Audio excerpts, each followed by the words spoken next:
for you to understand the topic well, I provided some examples.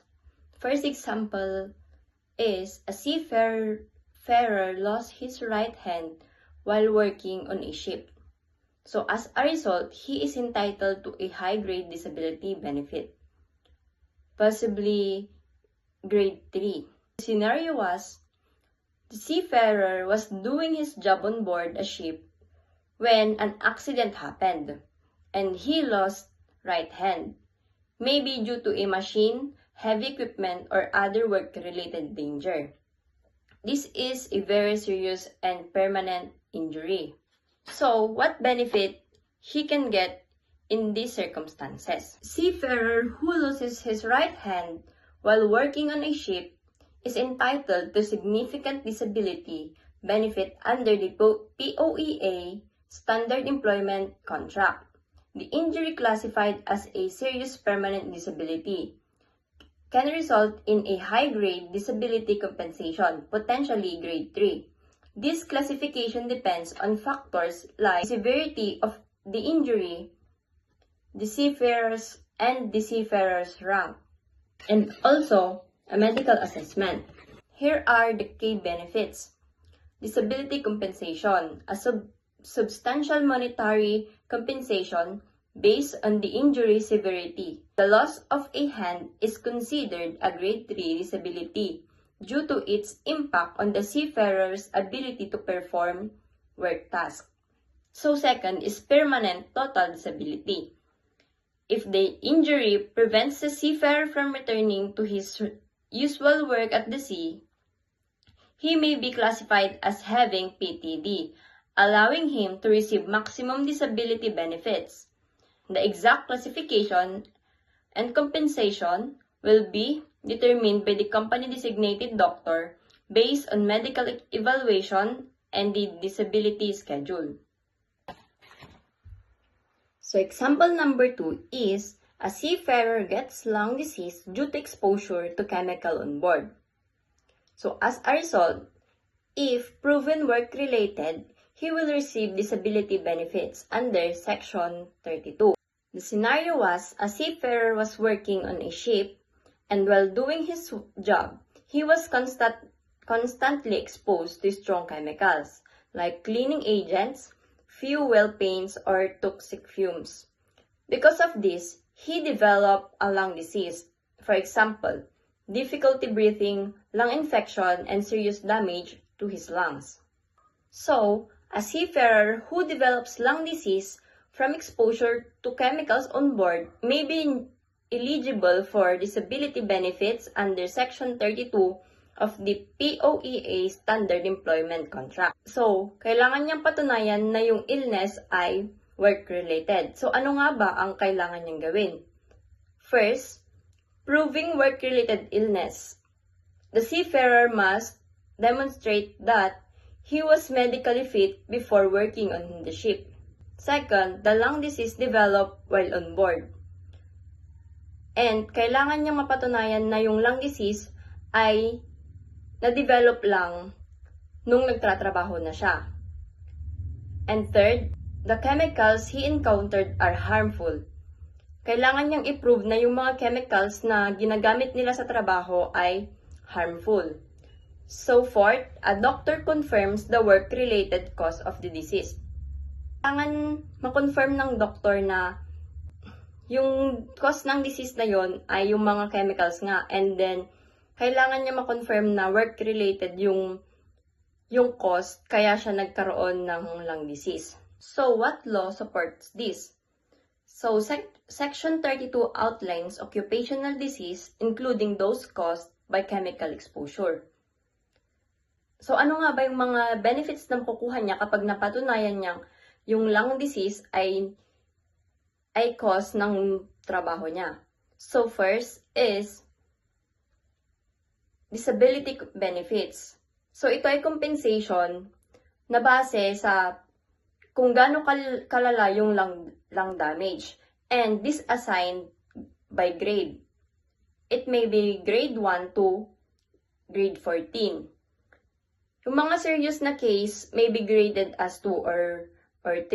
resulting in a higher compensation, while yung mga mild case naman may fall between grade 10 to 12. So second is medical treatment.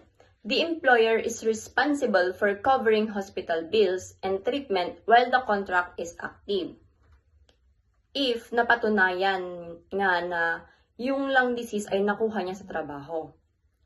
So third is permanent total disability or PTD.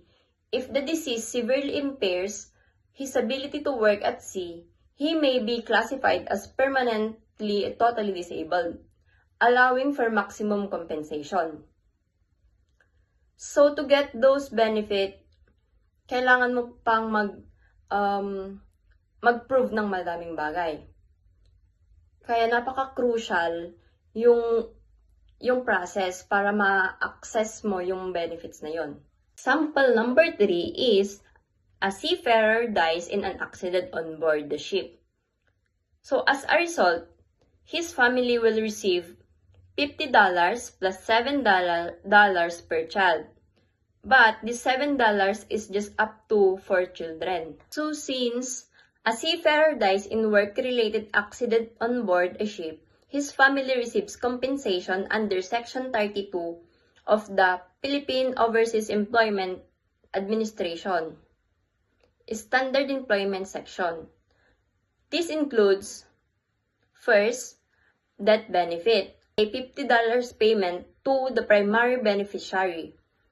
It could be her spouse, children, or parents if unmarried. Second, child benefit, an additional $7 per child under 21 years old. So note, per child under 21 years old. Kapag mas magtanda na sa 21 years old, hindi na pwedeng makareceive ng benefit. And up to maximum of 4 children lang. So yung 4 na anak niya lang na under 21 years old yung makaka-receive ng benefit. So third, funeral burial expenses. The employer covers all the funeral burial costs, including yung perang magagamit para ipadala yung katawan niya sa bansa kung taga saan siya. This is in addition to the death and child benefits. So let's move on at the basic rights involved. First, right to medical treatment. Seafarers must be given medical care if they are injured or sick while working. So, nararapat lang na makatanggap ng medical care ang mga seafarers kapag na-injured sila during the working hours or kapag nagkasakit sila dahil sa trabaho nila. And right to disability compensation. If the injury or sickness affect their work, they are entitled to payment. So, makakatanggap sila ng payment kapag yung injury nila or yung sakit nila ay dahil sa mga trabaho nila. So, rights to death benefit. If the seafarer dies, the family must be given proper death compensation. And lastly, right to disagree with doctor's opinion. If the seafarer does not agree with the company doctor, he can see his own doctor. And if it's still unresolved, a third doctor will decide. So here are punishment for violation of rights or legal consequences. First is for employers. If the employer does not give the required benefits, they can be reported and face administrative penalties like warnings and fines.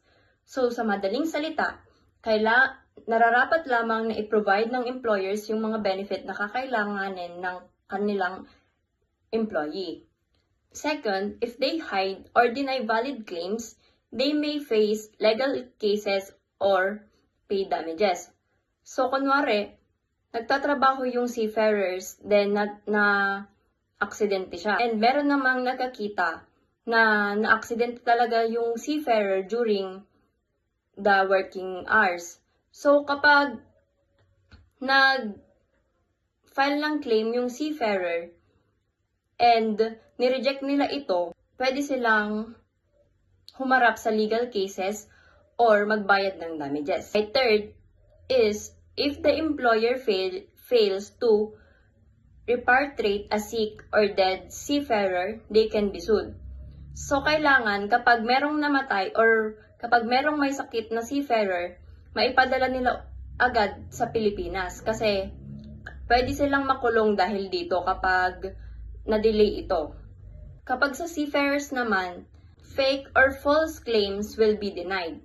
So second, they may face legal action or criminal charges for fraud.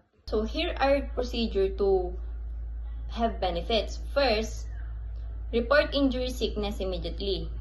So kapag alam mo lang or nararamdaman mo nang may sakit ka or kapag na-injury ka, kailangan i-report mo sa employer mo agad-agad. Second, medical check-up paid with company doctor. So third, medical assessment within 120 days.